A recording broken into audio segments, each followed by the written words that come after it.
मैंने अपने विजन का नाम ही दिया था संस्कार सेतु।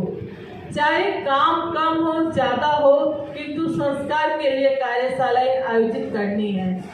क्योंकि जब परिवार समाज में रहते हैं तो नोट भी करते हैं ये बातें कि परिवार में थोड़ा संस्कारों का विघटन होने लग गया है। और हमारे साध्वी प्रमुखा श्री जी इस तरफ काफ़ी चिंतित रहती है और वो भी ये फरमाती है कि कन्याओं में युवतियों में कैसे संस्कारों का बीजारोपण हो, इस ओर अखिल भारतीय तेरापन महिला मंडल को ध्यान देना है। तो मैंने अपने विजन का नाम ही संस्कार सेतु रखा। लगभग पूरे भारतवर्ष में 17-18 कार्यशाला हो चुकी है और आज सिलीगुड़ी में ये कार्यशाला आयोजित हो रही है। मैं मेरी बात एक कहानी के माध्यम से शुरू कर रही हूँ। अभी आप लोग सब जानते हो अंबानी का बोलबाला है और उनकी काफ़ी न्यूज़ अभी हर चैनल पे छा रही है। तो अनंत अंबानी की वेडिंग का फंक्शन जामनगर में था।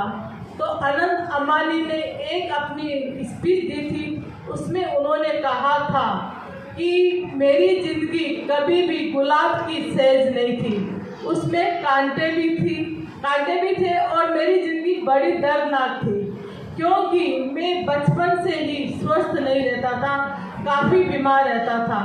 तो मेरे माँ बाप, दादी, मेरे भाई ने मुझे संभाला और उन्होंने कहा कि तू बीमार ज़रूर है कि तू एकदम कॉन्फिडेंस से अपनी लाइफ जियो और जो भी करना चाहते हो वो करो। तो अनंत अंबानी ने कहा मेरे परिवार ने मुझे कंफर्ट जोन दिया, मुझे जीने की प्रेरणा दी। आज मैं जो भी हूँ मेरे परिवार के वजह से हूँ। मेरे माँ बाप, मेरा भाई आकाश, उनके बदौलत ही मैं आज अपने इस पाँव पर खड़ा हूँ और वो मुझे हर वक्त सपोर्ट करते थे। तो मेरे कहने का मतलब यही है कि जब परिवार की शक्ति, परिवार का सपोर्ट साथ में हो तो कुछ भी कार्य असंभव नहीं है।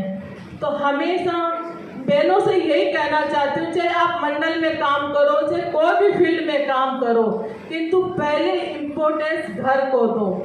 घर सबसे ज़्यादा ज़रूरी है। फिर आपके पास जितना भी टाइम हो, अपना टाइम को डिवीजन करके आप मंडल, संघ, समाज, राष्ट्र, चाहे पॉलिटिकल में भी जाओ, किसी फील्ड में जाओ, वहाँ टाइम दो। ऐसा नहीं हो घर अस्त व्यस्त रहे, बच्चे वेट करते रहे, पेरेंट्स, बुजुर्ग माँ बाप रहते हैं वो वेट करते रहे और अपने अत्ता पत्ता भी नहीं है। ये चीज़ की जो आ रही है कभी वो नहीं होना चाहिए। मुझे कहते हुए बहुत ही दुख होता है कि आजकल पेरेंट्स ये सोचते हैं कि रात्रि भोजन का त्याग रखें या न रखें, क्योंकि उनको टाइम पे खाना नहीं मिलता है। तो ये कहाँ की परंपरा है मेरी बहनों? आप बाहर आ रहे हो, क्यों बाहर आओ कि तो घर को पहले ध्यान दो, पेरेंट्स का ध्यान दो, क्योंकि ये यू टर्न आपकी ज़िंदगी में भी आएगा। कभी आप भी बुजुर्ग बनेंगे तो आपके भी बच्चे आपके साथ वही ट्रीट करेंगे, क्योंकि बच्चे वही करते हैं जो देखते हैं। मैं कोई साहित्य भाषा बोलना पसंद नहीं करती हूँ, न मैं कोई वक्ता हूँ। मैं जो जनरल बात अपने दिल में है वही आपके समक्ष रख रही हूँ, क्योंकि मैं भी एक जॉइंट फैमिली में रहती हूँ। हम लोग भी 25 लोग एक साथ ही रहते हैं, एक ही किचन है और मेरे भी father in law, mother in law दोनों भी नहीं हैं। किंतु जब तक खुद पे जिम्मेदारी थी, कोई भी संघ में इतनी बड़ी जिम्मेदारी कभी भी नहीं जुड़ी, क्योंकि पहले घर को संभालना जरूरी था, उसके बाद इस फील्ड से जुड़ी।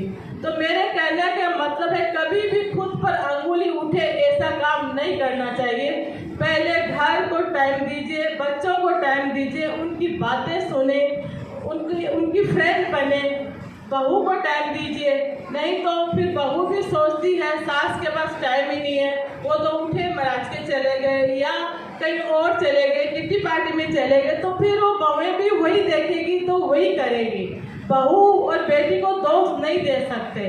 तो मैं मेरी बहनों से ये कहना चाहती हूँ, पहले खुद पर शासन, अनुशासन खुद पर अपनाओ, फिर कोई काम करो। बात को भी समझा जाएगा और आपकी बात की भी वैल्यू रहेगी।